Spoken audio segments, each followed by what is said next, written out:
संपूर्ण राज्यात महिलांच्या विकासासाठी शासन अनेक योजना राबवत आहे।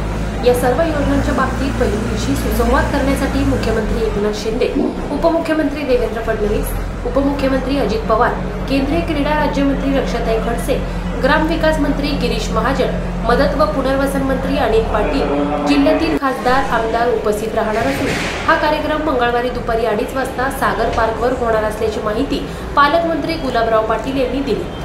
सागर पार्कवर होणाऱ्या या कार्यक्रमाची तयारी सुरू असून त्याची पाहणी पालकमंत्री गुलाबराव पाटील यांनी केली। यावेळी त्यांच्यासोबत जिल्हाधिकारी आयुष प्रसाद आणि संबंधित विभागाचे अधिकारी उपस्थित होते।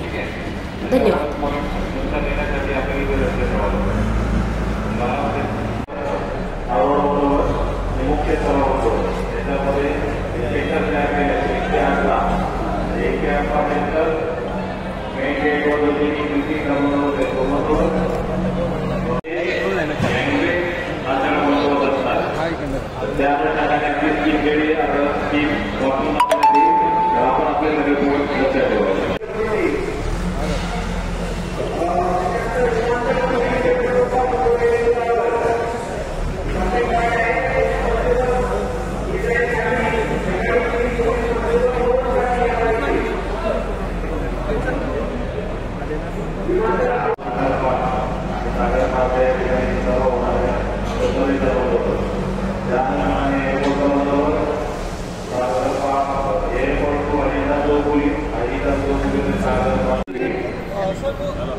सीएम ऑफिस की तरफ से मैडम साहब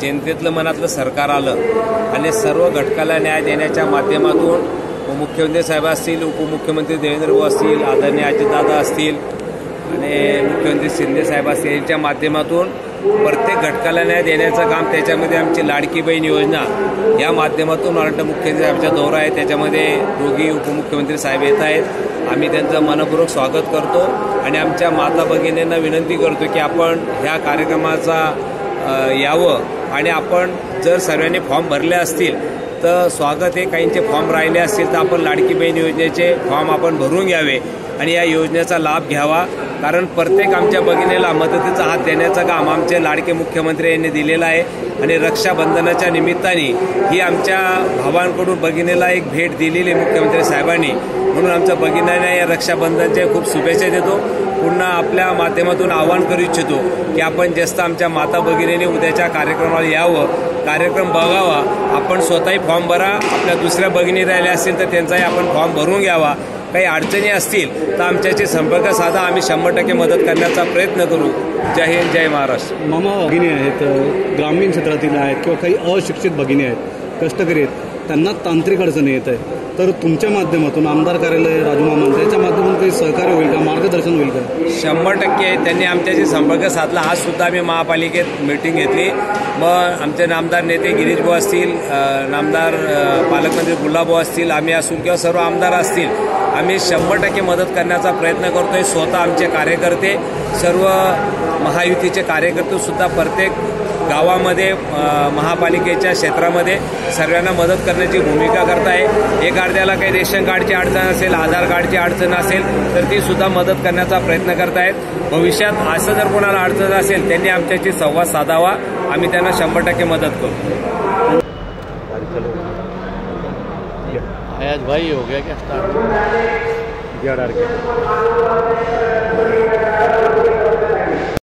भाऊ काय बोलाल, माननीय मुख्यमंत्री महोदय जळगाव जिल्ह्याच्या दौऱ्यावर येत आहेत आणि नेहमीच मुख्यमंत्री महोदयांसाठी जळगाव जिल्हा हा फलदायी सिद्ध झालेला आहे, यावेळी आपण काय म्हणतो? ही माझी लाडकी बहीण आणि मुख्यमंत्र्यांची लाडकी बहीण हा जो कार्यक्रम पूर्ण राज्यामध्ये राबवला जातो आहे त्याची सुरुवात जळगावमध्ये उद्याच्या दिवशी या ठिकाणी होते आहे आणि आपण म्हटल्याप्रमाणे निश्चितपणाने जळगाव जिल्हा हा त्यांच्याकरता फलदायी जिल्हा आहे आणि या जिल्ह्यामध्ये आपण जर पाहिलं तर दोघंही सीट ह्या खासदारकीच्या महायुतीच्या निवडून आलेल्या आहे आणि मला खात्री आहे की पुढच्या काळामध्ये सुद्धा येणारे जे निकाल आहेत ते फलदायीच येतील।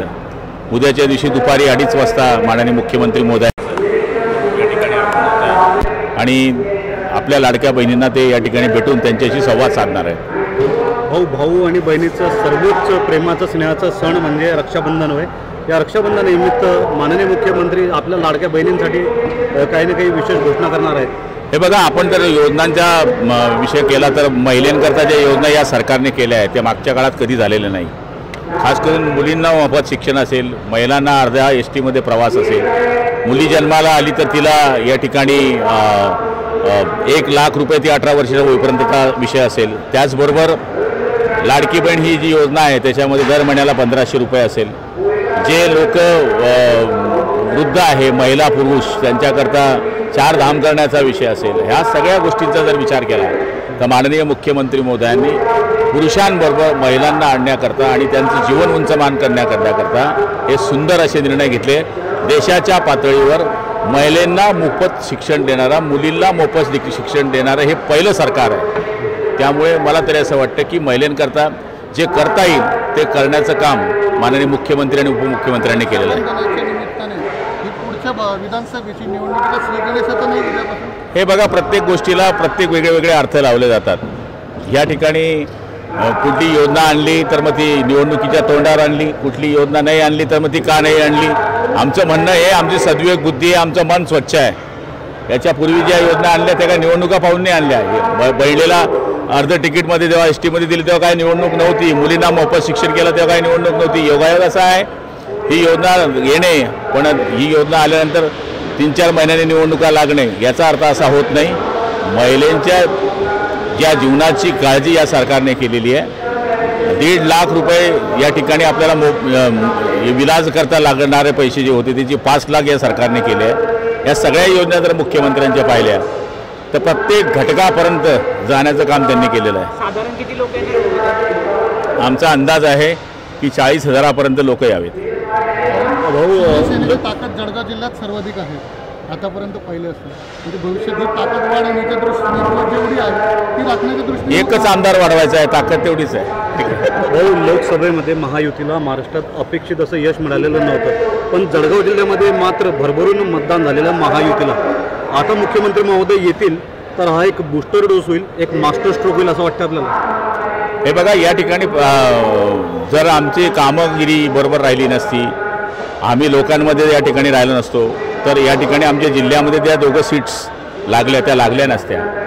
आमदारांनी केलेली कामं, सरकारने केलेल्या योजना त्या लोकांपर्यंत पोहोचवणे, केंद्र सरकारने राबवलेले जे कार्यक्रम आहेत ते लोकांपर्यंत पोहोचवणे आणि लोकांशी सतत संपर्कात राहणे याची फलश्रुती म्हणून राज्यामध्ये काय निकाल लागले आम्हाला माहीत नाही, पण या जिल्ह्यामध्ये 2.5-3 लाख मतांनी आमच्या सीट निवडून आल्या आणि मला तरी असं वाटतं मुख्यमंत्री जे येत आहेत तर दुग्ध शर्तरा योग आहे, वातावरण चांगलं आहे, पुन्हा त्या वातावरणाला या ठिकाणी झळाळी येणार आहे। लोकसभेचं आय लव्ह यू हे विधानसभेमध्ये आय लव्ह यू 2 होणार आहे का? आय लव्ह यू 2 नाही, आय लव्ह यू 4 होईल।